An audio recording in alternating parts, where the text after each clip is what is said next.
Hi everyone, welcome to our channel maths academy. ఈరోజు మనం homogeneous ఈక్వేషన్లో ఒక డిఫరెంట్ సమ్ అయితే చూడబోతున్నాం అనమాట. ఇది కొంచెం డిఫరెంట్గా ఉండదు, ప్లస్ బాగా చాలా చాలా ఇంపార్టెంట్ అనమాట. సెమ్స్కి మిడ్కి ఇచ్చేది మాత్రం మ్యాక్సిమం ఏవే ఉంటాయి అనమాట.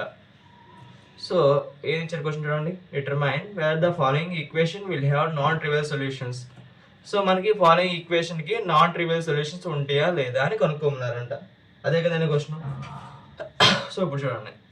సో నేను ఏ మ్యాట్రిక్స్ రాస్తాను. సో మనకి నెంబర్ ఆఫ్ అన్నోన్స్ ఎన్ని ఉన్నాయి ఇక్కడ చూడండి. ఎన్ని ఉన్నాయి? 4 ఉన్నాయి. ఎక్స్, వై, జెడ్, డబ్ల్యూ. సో మన కోఎఫిషియెంట్స్ రాస్తాను ఇక్కడ.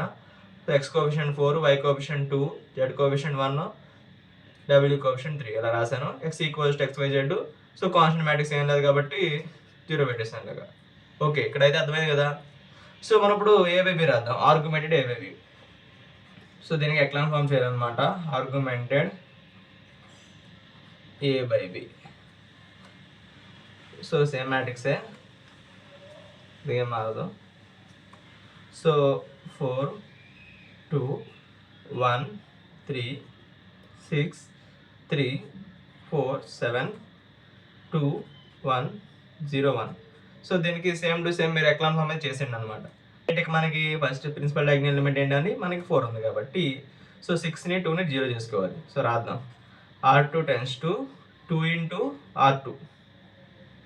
2 into R2 minus 3 into R1 సరిపోదు కదా.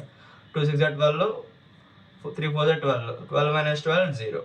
అలాగే R3 tends to 2 into R3 minus R1 అంతే కదా. సో అది రో ఆపరేషన్స్ అప్లై చేయండి మ్యాట్రిక్స్కి.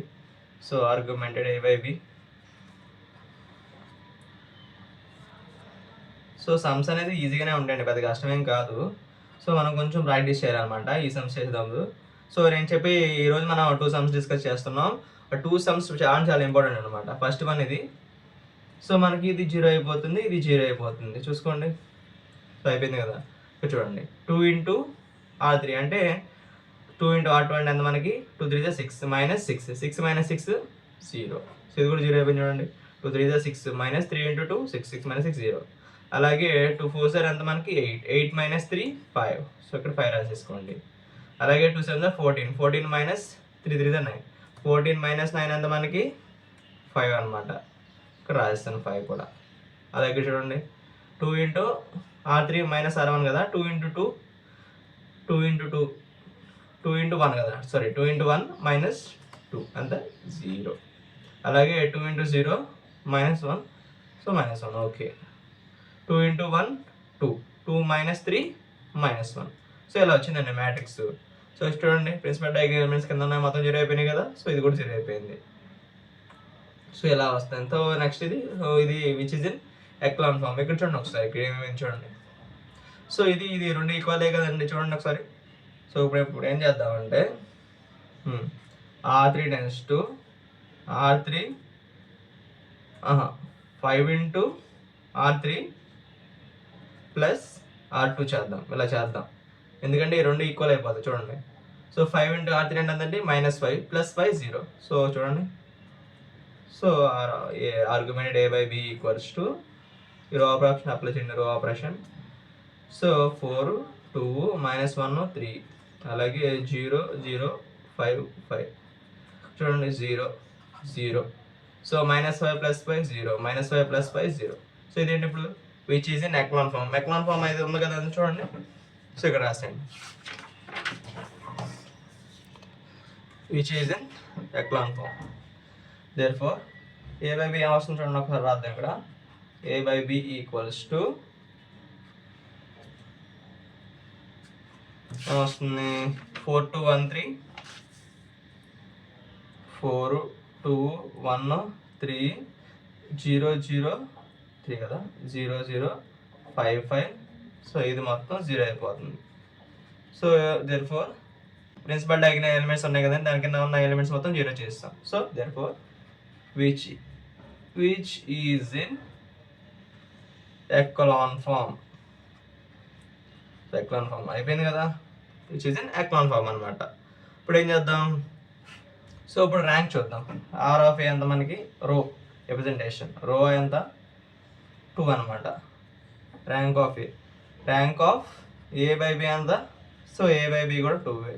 సో నెంబర్ ఆఫ్ అన్నోన్స్ చూడండి, n equals number of unknowns కదా, నెంబర్ ఆఫ్ అన్నోన్స్ ఎంత మనకి,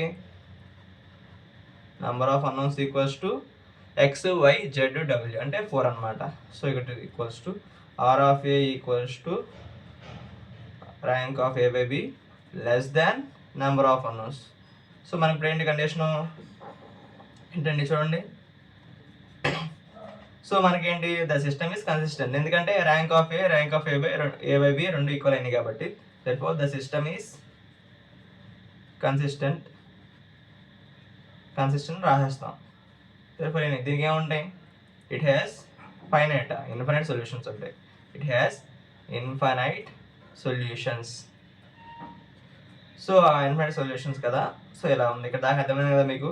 ఇక్కడ దాకా మనం ప్రీవియస్ సమ్లో ఎలా చేసాం అలా చేస్తాం. ఇప్పుడు చూడండి ఏం చేస్తామంటే కొంచెం సో బ్యాక్వర్డ్ సబ్స్టిట్యూషన్ చేసుకోండి. అంటే ఎంత, ఫస్ట్ చూడండి, ఫస్ట్ ఇదేంటి 4x + 2y 4x plus by backward substitution రాసుకోండి ఇక్కడ, బై బ్యాక్వర్డ్ సబ్స్టిట్యూషన్.